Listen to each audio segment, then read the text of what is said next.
Ma mamie s'appelle Françoise. Elle aime le cinéma et comme moi, elle est féministe. Sid Ahmed, mon papy, est parti il y a 5 ans. Depuis, j'ai l'impression que ma mamie se découvre une nouvelle vie. J'ai invité ma mère, Sarah, pour échanger nos différents points de vue autour du féminisme. Scène 2. Deuxième. Et je veux savoir de quoi on parle. Non, en fait, nous, on fait un plan, mais on voulait pas du tout vous interrompre. Du coup, on s'était dit qu'on pourrait parler directement du féminisme et de votre perception que vous en avez, du coup. L'évolution du féminisme tel qu'on l'a vécu, qu'on a su par nos mères. Oui, c'est surtout ça. Toi, par rapport à Mamie Josette. Voilà, par rapport à ma maman. Donc, elle a été parmi les premières, quand elle s'est mariée en 1950, à ne plus entendre le jour de son mariage le maire lui dire qu'elle devait obéissance à son mari. Ah bah super. C'est génial, hein, quand même. Pour la peine, c'est vrai que mamie, elle nous a toujours... elle a eu toujours un discours très clair sur le féminisme culpabilisant, entre guillemets, parce qu'elle nous disait qu'il y avait beaucoup de femmes qui s'étaient battues pour qu'on ait tous les droits qu'on a aujourd'hui, le droit à l'appartement, le droit à la contraception, le droit d'ouvrir un compte bancaire, le droit de vote, parce qu'elle a vécu tout ça, et qu'elle nous disait que c'était précieux, que c'était notre devoir, en fait, de le conserver, et que justement, il fallait...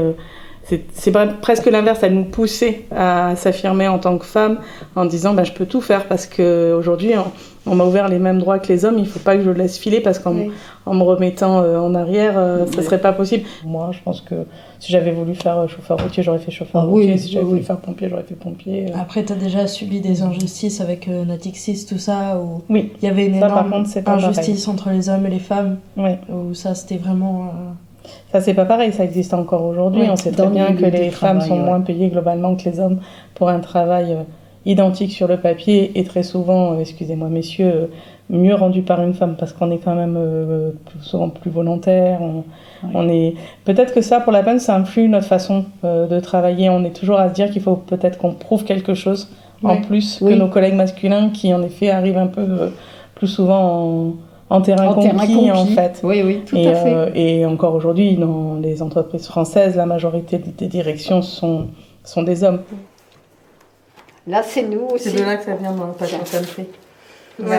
Ça, c'est au mariage de ma cousine. Être une femme, c'est malheureusement devoir prouver constamment qu'on est capable. Dépasser les obstacles disposés sur notre chemin par la société. Mais être une femme, c'était encore plus dur au temps de ma grand-mère. Alors, moi déjà, j'ai eu ça avait vraiment été une souffrance pour moi pendant très longtemps. J'ai détesté être une fille. Quand j'étais plus jeune, je me souviens, un Noël, mais j'ai rien dit parce qu'en plus j'étais l'aînée. Donc j'ai eu aussi ça. C'est-à-dire que quand vous êtes l'aînée dans une fratrie nombreuse, vous grandissez en entendant les adultes qui vous entourent vous dire « Alors, tu es la plus grande, alors tu es sage, tu te plains pas, tu aides maman. » Quand j'avais peur de quelque chose, jamais je ne disais j'ai peur. Bien au contraire, j'essayais toujours de surpasser ça et tout le monde disait oh là là, elle est dégourdie, elle est raisonnable, elle est...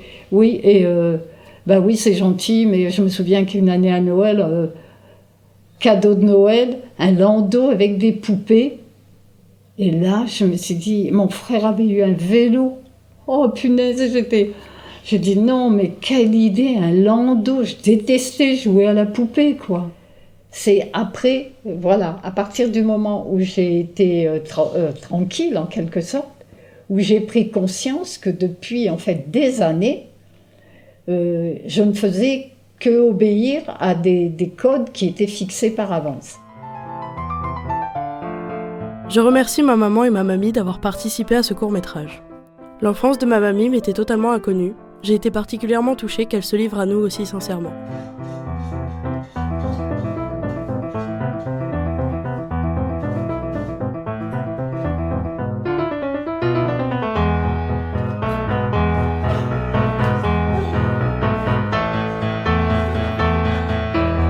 Pied, en fait.